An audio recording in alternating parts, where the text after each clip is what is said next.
Hello friends, welcome to IICS platform. आज है 30 अगस्त और 30 अगस्त के करेंगे हम current affair.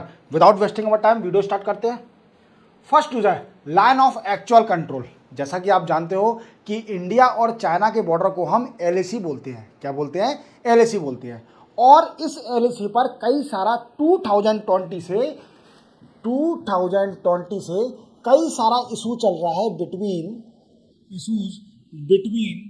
India and China. India और चाइना के बीच में कई सारा इशू चल रहा है। अब वो कौन कौन से इशू हैं तो मैं बता देता हूं आपको। सबसे पहला है दीपसांग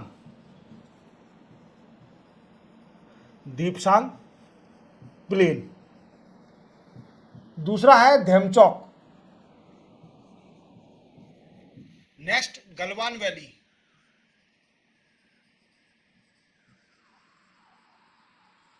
Galwan valley.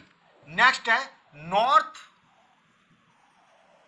And south bank of Pangong Tso lake. Clear?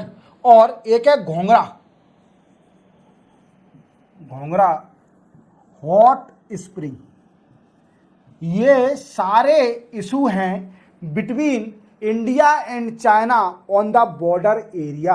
ये आप मेंशन करके आना, आपको अच्छे मार्क्स मिलेंगे। मैं आपको ये सारे पॉइंट बता रहा हूं, ठीक है। अभी आप जानते हो कि SCO की मीटिंग हुई थी। अभी SCO की मीटिंग कहां पर हुई थी? अस्ताना में हुई थी। SCO की मीटिंग हुई थी अस्ताना में। और SCO के बारे में अगर आपको डिटेल में जानना है तो मेरे एडिटोरियल में जाइए, वहां SCO का आपको इंडिविजुअल लेक्चर मिल जाएगा। क्लियर? तो SCO के बारे में पूरा क्लियर हो जाएगा, इसका ओरिजिन कहां से हुआ और कौन कौन इसके मेंबर हैं। क्लियर? देखो दोस्तों, अब अस्ताना में मीटिंग तो हुई, पर इसमें इंडिविजुअल मीटिंग भी हुई थी बिटवीन इंडिविजुअल मीटिंग भी हुई थी between India and China. Between India and China के बीच में भी मीटिंग हुई थी साइडलाइन पर। साइडलाइन मीटिंग भी हुई थी इंडिया और चाइना के बीच में on the issue of resolving the line of actual control. अब इन्होंने एक डिसीजन लिया था कि we conduct the working meeting of working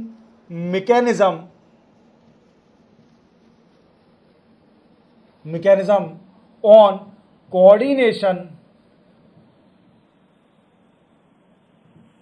and consultation on border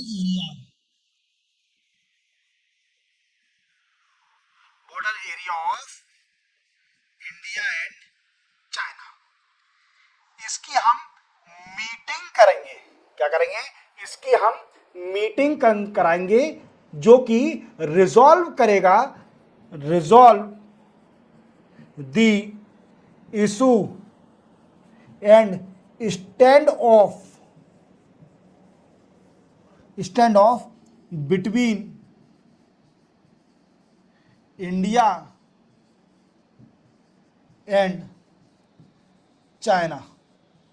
India और चाइना के स्टैंड ऑफ इशू को रिजॉल्व करेगा। क्लियर? और ये मीटिंग होने वाली है। क्लियर? इसकी मीटिंग हो चुकी है और मीटिंग चल रही है कहां पर? बीजिंग में 29 अगस्त को मीटिंग हुई थी इसकी। और इंडिया को लीड किया था एक है जो कि मैं शायद गगनलाल, ऐसा कुछ नाम है उनका, देख लेना आप, गगनलाल दास। ये joint secretary in Ministry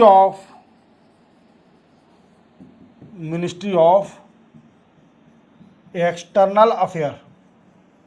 ministry of external affairs में ये क्यों ना जॉइंट सेक्रेटरी। और चाइना को लीड किया था, China lead by Hong Liang. Clear? इन दोनों के बीच में मीटिंग हुई on the issue of the line of actual control के बीच में। क्लियर? अभी ये meeting 31st meeting of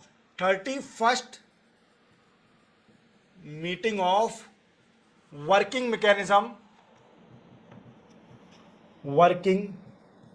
mechanism on consultation and coordination. क्या है? डब्ल्यू वर्किंग एम सी सी। क्लियर? WMCC शॉर्ट में बोलते हैं। और ये डिसाइड हुआ था, वी कैन से अगेन ये मीटिंग होगी और 31st भी मीटिंग थी और ये सारे इशू पर रिजोल्यूशन किया जाएगा। और बोला गया इस मीटिंग में कि बॉर्डर एरिया पर पीस रहे, बॉर्डर एरिया पर पीस रहना चाहिए बिटवीन बोथ कंट्री। ठीक है, ऐसा कुछ भी स्टैंड ऑफ नहीं होना चाहिए दोनों के बीच में, जो जितने दोनों कंट्री की आर्मी है उनके बीच में ऐसी कुछ लड़ाई नहीं होना चाहिए।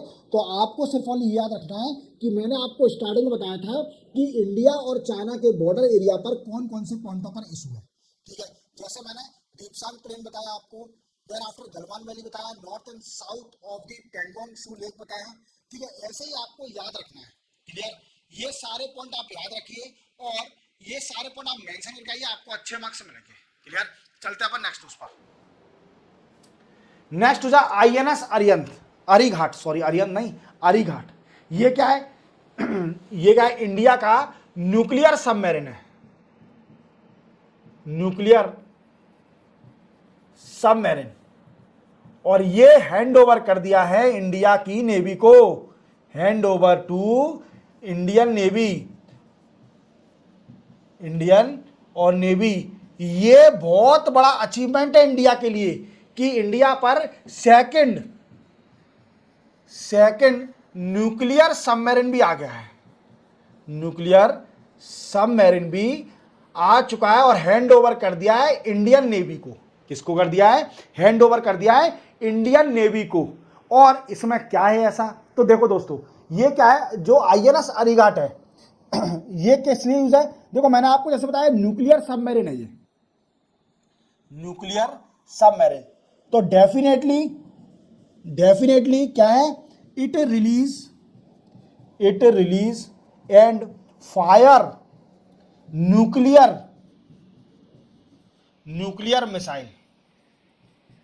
न्यूक्लियर मिसाइल को लॉन्च करने में मीन्स आएगा। और इसके अंदर देखिए ये सबसे बड़ा ऐसा पार्ट जो है ना, बहुत एडवांस क्लास के पार्ट लगाए इसके अंदर। अब मैं आपको बताता हूं कौन कौन से ऐसे पार्ट हैं। देखो सबसे पहले इसके अंदर K-15 इंजन, K-15 मिसाइल लगाई है इसके अंदर। जो K-15 मिसाइल है इसके अंदर, किसके अंदर? अरिहंत अरिघाट के अंदर, INS अरिघाट के अंदर एक K-15 मिसाइल है। और ये मिसाइल की कैपेसिटी है to launch nuclear missile up to 700 kilometre. देख रहे हो आप कि ये मिसाइल में इतनी ताकत है कि न्यूक्लियर मिसाइल को जे 700 किलोमीटर तक लॉन्च कर सकती है। मींस डेस्टिनेशन अगर 700 किलोमीटर भी होगा तो भी ये उसको डिस्ट्रॉय कर देगी न्यूक्लियर मिसाइल को। क्लियर? और देखिए आप इसमें एक और बात याद रखना, ये टारगेट कर सकती है, target to destination in air, water and land. ये तीनों टारगेट को टारगेट कर सकती है। मींस तीनों का डेस्टिनेशन है, या एयर में हमारा टारगेट है, या फिर वाटर में टारगेट है, या फिर लैंड पर टारगेट है। ये तीनों चीजों पर टारगेट कर सकती है। देख रहे हो आप कितना एडवांस बनाया है। और इसके अंदर और फीचर क्या है सर, ये बताइए। इसके अंदर एक 83 megawatt pressurise light water reactor install किया गया है, जो कि इसको कैपेबल बनाता है, capable to submerge under water for longer time. Longer time के लिए ये वाटर में सबमर्ज रह सकता है। क्लियर? तो आप देखिए कि हमारा कितनी खुशी की बात है कि हमारे इंडिया पर सेकंड न्यूक्लियर सबमरीन भी आ गया है, जिसका नाम है INS अरीघाट। और इसके मैंने आपको फीचर बताई दिए कि इसके अंदर K-15 मिसाइल भी लगी हुई है और इसके अंदर 83 मेगावाट का प्रेशराइज लाइट वाटर रिएक्टर भी लगा है, जो कि कैपेबल बनाता है INS सबमरीन को कि ये अंडर वाटर रहे बहुत देर तक। और ये अगर देखा जाए तो कन्वेंशनल सबमरीन होते हैं, कन्वेंशनल सबमरीन होते हैं वो ज़्यादा देर तक पानी में नहीं रह सकते, ज़्यादा देर तक लॉन्गर टाइम तक पानी में नहीं रह सकते। और इसके अंदर 83 मेगावाट का जो प्रेशराइज लाइट वाटर रिएक्टर लगा है, ये इसको कैपेबल बनाएगा कि ये लॉन्गर टाइम तक पानी में रहे। समझ रहे हो? और आप देख पा रहे हो फोटो कितना सुंदर है, ये खड़े हुए थे कितने हमारे इंडियन के, और ये इंडियन नेवी सेलिब्रेट कर रहे हैं कि वाह यार INS अरीघाट आ गया है हमारे पास सेकंड न्यूक्लियर सबमरीन। और ये इंडिजीनियस है। K-15 जो था मिसाइल वो इंडिजीनियस है। क्या है दोस्तों? इंडिजीनियस जानते हो कि इंडिया में बना हुआ है। तो आप ये पॉइंट सब याद रखना, कोई बड़ी बात नहीं है। ठीक है, बड़ी बात यह है कि अरीघाट हमारे इंडिया में आ गया है, बड़ी बात वो नहीं है याद करने वाली। क्लियर? याद रखना। चलो नेक्स्ट न्यूज़ पे चलते हैं। सॉरी। देखो, चिलीज के फॉरेन मिनिस्टर इंडिया में आए 3 डे की विजिट पर, 3 डे की विजिट पर आए India, 3 day visit. Clear? 3 day की विजिट पर। और इनका नाम है दोस्तों अल्बर्टो वैन क्लेबरिन। क्या नाम है? Alberto van Klaveren. और चिली आप कंट्री जानते हो कहां पर है? ये लैटिन अमेरिका में है, लैटिन अमेरिका। और ये फेमस क्यों है? यहां पर बहुत रिजर्व है कॉपर का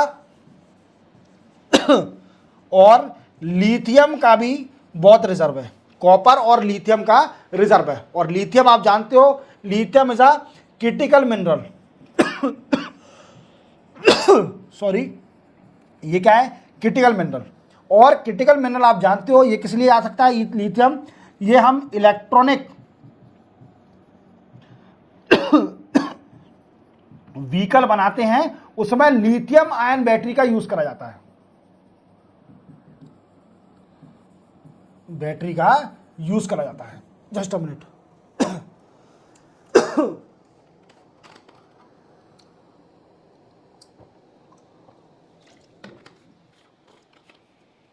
इसमें भी लिथियम आयन बैटरी का। अब ये आए हैं और इन्होंने इंडिया के साथ कई सारे कोऑपरेशन एग्रीमेंट साइन किए। बोला कि इंडिया हम दोनों कंट्री को एक दूसरे की जरूरत है। इन्हें ये दर्शाया है कि हम दोनों को एक दूसरे की जरूरत है, क्योंकि हम कुछ चीज में हम एक्सपर्ट है और ज्यादातर चीजों में इंडिया एक्सपर्ट है। ऐसा तो नहीं बोल सकता कि बराबर एक्सपर्ट है, ज्यादातर इंडिया एक्सपर्ट ही है, याद रखना। तो देखो, इन्होंने सबसे पहले ट्रेड और इन्वेस्टमेंट के ऊपर डिस्कस किया, ट्रेड एंड इन्वेस्टमेंट, ट्रेड और investment. Then after critical minerals, then after space, defence, ETC। Clear? ये सारे एग्रीमेंट किए। अब इन्होंने बताया कि इंडिया और चिली के जो रिलेशन है वो कहां तक है। देखो, चिली जो कंट्री है मैंने आपको बताया था कॉपर और लिथियम हमें दे सकती है, इंडिया को एक्सपोर्ट कर सकती है, इंडिया को एक्सपोर्ट कर सकती है। Then after India agriculture product,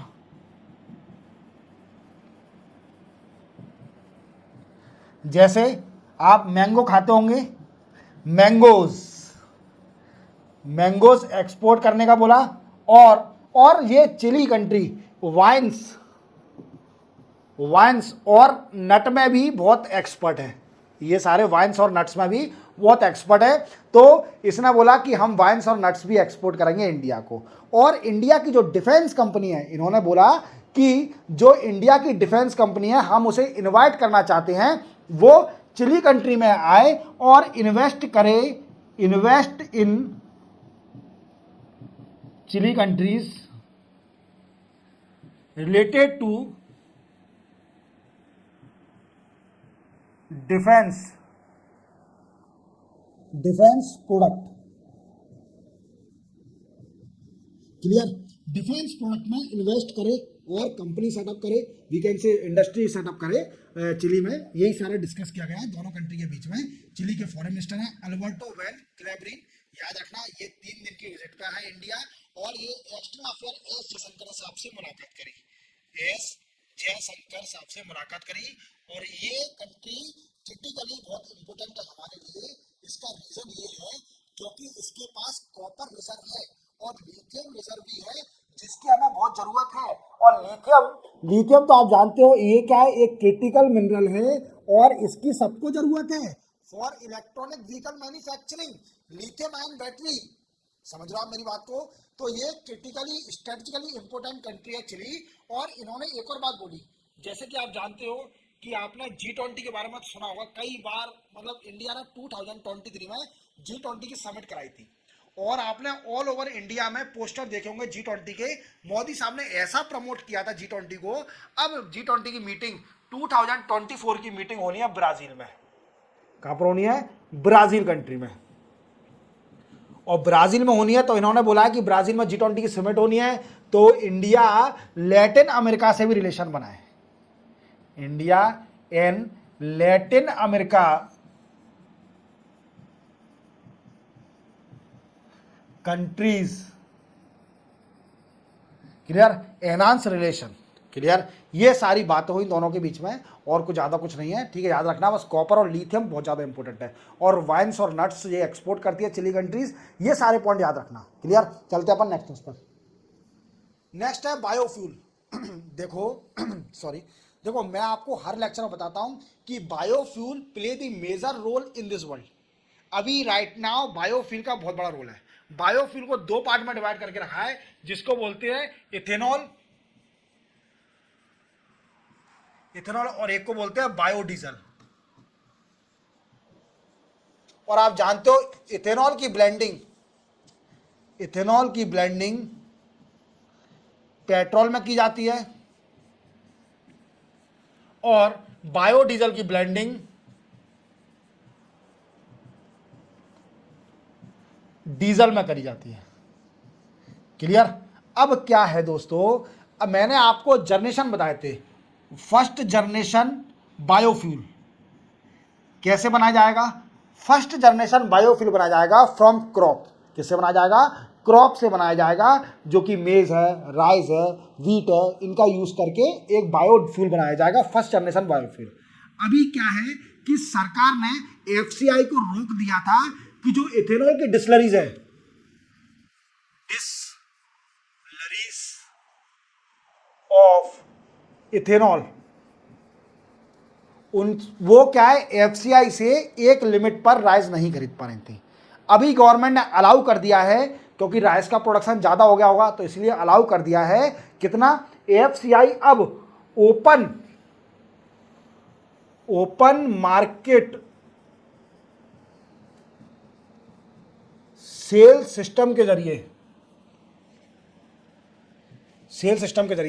ये क्या कर सकती है, ये डिस्लरी कितना 23 लाख मैट्रिक टन, ये मैक्सिमम बता रहा हूं, मैट्रिक टन राइस सेल कर सकती है टू डिस्लरीज ऑफ बायोफ्यूल। बायोफ्यूल बनाने वाली डिस्लरी को FCI, food corporation of India, sell कर सकती है maximum of 23 lakh metric tonne of rice. Clear? तो ये ओपन मार्केट सेल सिस्टम के जरिए एफसीआई जो डिस्लरी है उनको सेल कर सकती है maximum 23 lakh metric tonne of rice weekend से सेल कर सकती है। तो ये मैक्सिमम लिमिट बढ़ा दी है सरकार ने। इससे क्या होगा कि हमारे इंडिया में बायोफ्यूल का प्रोडक्शन बढ़ेगा, क्योंकि गवर्नमेंट की पॉलिसी है blending of ethanol in petrol and blending of biodiesel in diesel to reduce the climate change effect. Clear? To reduce the carbon clear. तो आपको ये पता चल गया कि आप लिमिट, मैक्सिमम लिमिट याद रखना कितनी है, 23 लाख मीट्रिक टन। क्लियर। चलते हैं अपन नेक्स्ट उस पर। 3 किट फॉर डिटेक्टिंग एमपॉक्स। देखो आप जानते हो कि हमारे इंडिया में एक बॉडी है जो कि अप्रूव देती है जितने भी ड्रग्स और जितने भी किट्स होते हैं रिलेटेड टू मेडिकल और related to medical equipment, medical device, ये सारे अप्रूवल एक बॉडी देती है जिसका नाम है CDSCO। अब ये फुल फॉर्म तो बता दीजिए सर, इसका फुल फॉर्म क्या है? तो इसका फुल फॉर्म है central drugs standard control organisation.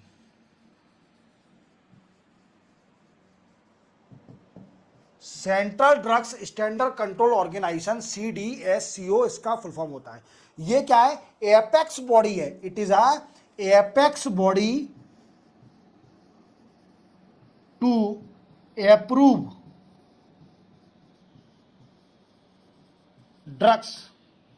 Drugs and medical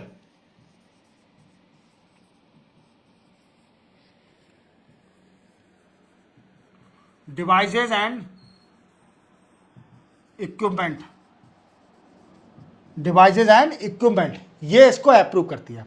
अभी आप जानते हो कि एमपॉक्स का बड़ा ही चल रहा है क्योंकि WHO ने, वर्ल्ड हेल्थ ऑर्गेनाइजेशन ने एमपॉक्स को, WHO ने, वर्ल्ड हेल्थ ऑर्गेनाइजेशन ने एमपॉक्स को सेकेंड टाइम क्या है, public health emergency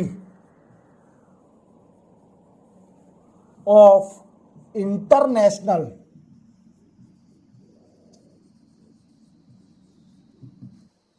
concern declare कर दिया है। क्या डिक्लेयर कर दिया? इंटरनेशनल कंसर्न डिक्लेयर कर दिया है एमपॉक्स को। और इसको अर्लियर हम बोलते थे मंकी पॉक्स। क्या बोलते थे? Monkey pox.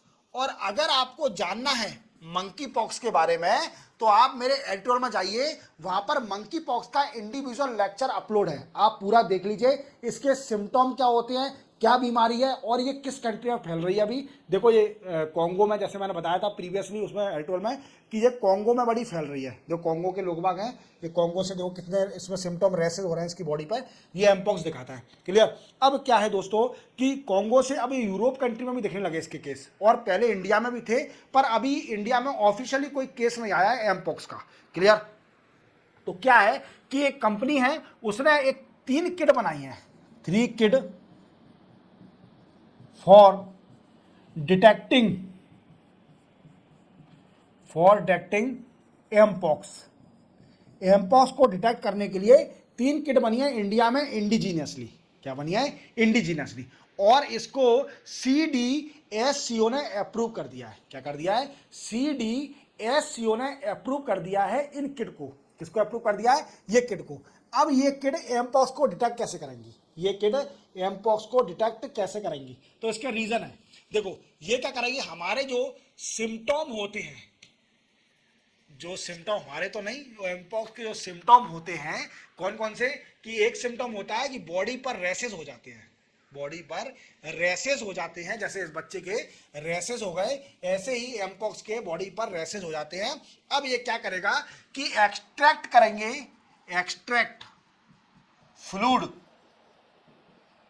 Fluids from rashes से फ्लूइड को निकाला जाएगा।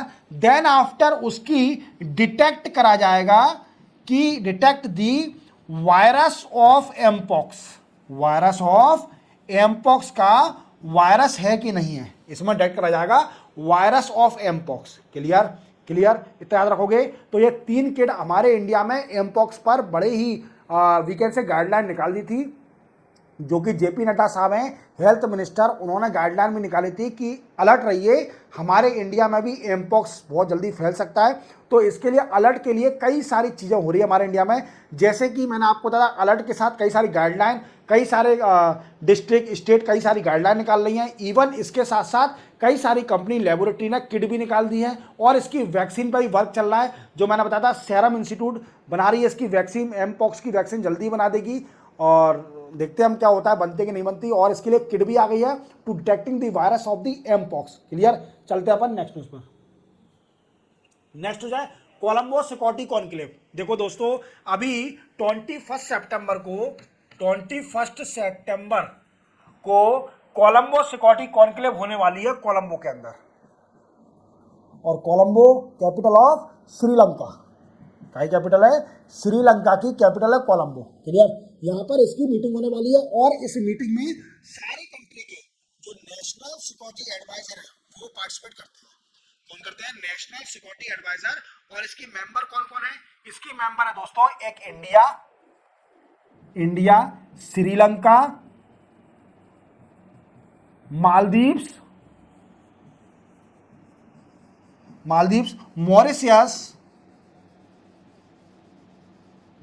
Mauritius, then after Mauritius Bangladesh, ये इसकी परमानेंट मेंबर है। क्लियर, India, Sri Lanka, Maldives, Mauritius and Bangladesh ये परमानेंट मेंबर है इसके। और इन्हों के नेशनल सिक्योरिटी एडवाइजर इस मीटिंग में पार्टिसिपेट करते हैं और डिस्कस करते हैं to free ocean from other country influence और इंटरनेशनल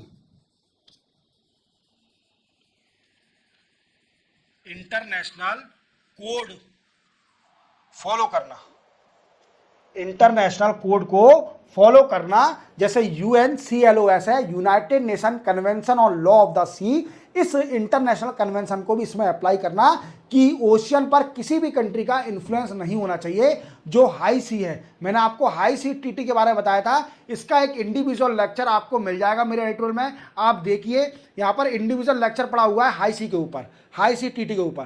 तो international we can say order code के हिसाब से, इंटरनेशनल ऑर्डर के हिसाब से पूरे फॉलो होना चाहिए ओशन के अंदर। और आप देखिए इस मीटिंग का एक मोटिव भी है कि जो चाइना का इन्फ्लुएंस चल रहा है, चाइना का इन्फ्लुएंस जो चल रहा है ओवर ओशियन, उसको भी कंट्रोल करना, that is also one of the motive of the Colombo security conclave. Clear. अब देखो दोस्तों क्या है कि ये तो सब हो गया क्लियर। अब क्या है जो ऑफिशियल नहीं है कि हमारे अजीत डोभाल साहब इस मीटिंग में जाएंगे, अजीत डोभाल साहब इस मीटिंग में जाएंगे। अभी कंफर्म नहीं है, इनका इनविटेशन अभी ऑफिशियली नहीं आया है, बट कहा जा रहा है कि 21 सितंबर को इसकी मीटिंग है। और श्रीलंका में इलेक्शन भी होने वाले हैं, श्रीलंका में इलेक्शन भी है अक्टूबर के महीने में। तो ये मीटिंग होगी कि नहीं होगी ये मैं इन फ्यूचर बताऊंगा, जब भी सितंबर में आती है, अगर ये न्यूज़ आती है तो बताऊंगा। अभी ऑफिशियल नहीं है, पर हाँ अजीत डोभाल साहब जाने वाले हैं, इसकी मीटिंग होने वाली है कोलंबो सिक्योरिटी कॉन्क्लेव और ये कोलंबो श्रीलंका में होगी। क्लियर। और इसके मेंबर मैंने आपको बताई थी। क्लियर। चलते हैं अपन नेक्स्ट न्यूज़ पर। नेक्स्ट न्यूज़ सी बॉक्स। देखो सी बॉक्स क्या है? देखो women and child development, union minister of women and child development ने हैज लॉन्च सी पोर्टल। क्या करा है? सी बॉक्स पोर्टल लॉन्च किया है। सी बॉक्स पोर्टल क्या है? CH for sexual harassment,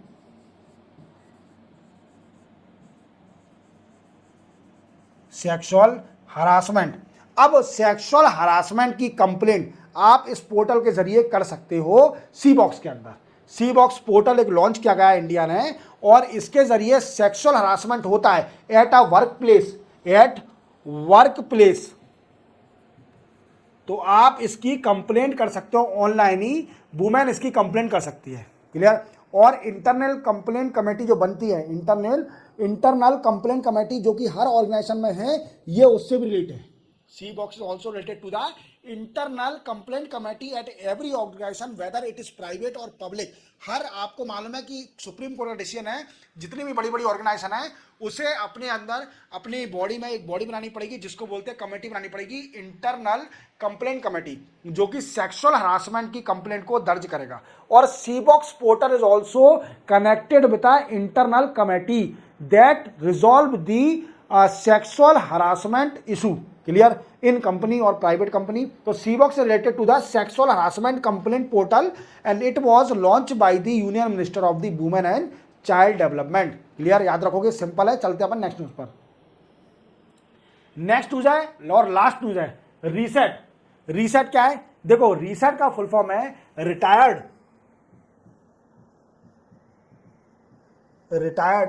sports person empowerment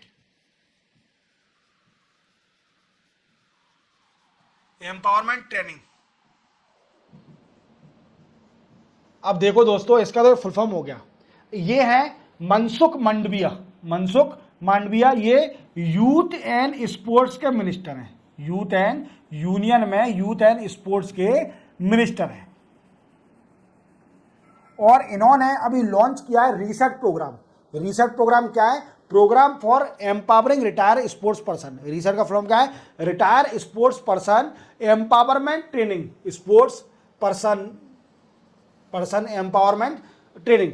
अब ये क्या है? देखो, जो स्पोर्ट्समैन रिटायर ले लेते हैं, आप जानते हो उनकी कंडीशन कैसी रहती है. इंडिया में जो स्पोर्ट्स पर्सन रिटायरमेंट ले लेता है उसकी कंडीशन बहुत गंदी हो जाती है. क्लियर? और इसी कारणवश इनको प्रमोट करने के लिए, इनकी फाइनेंशियल कंडीशन जानने के लिए, या फिर ये अपना एक्सपीरियंस यूथ को दे सकें, इसके लिए वी कैन से जो यूनियन मिनिस्टर और स्पोर्ट्स मिनिस्टर हैं मांडविया जी, उन्होंने एक प्रोग्राम स्टार्ट किया जिसको बोलते हैं रीसेट. और इसमें जितने भी एज टू 20 to 50 ईयर के रिटायर्ड स्पोर्ट्स पर्सन होंगे जो कि मेडल जीत चुके हैं किसी भी नेशनल गेम में या फिर इंटरनेशनल गेम में या फिर किसी कोई भी मेडल, तो ये जो यूथ है, स्पोर्ट्स यूथ हैं, उनको ट्रेनिंग देंगे. यूथ स्पोर्ट्स को ट्रेनिंग देंगे. Training related to training and sharing experience.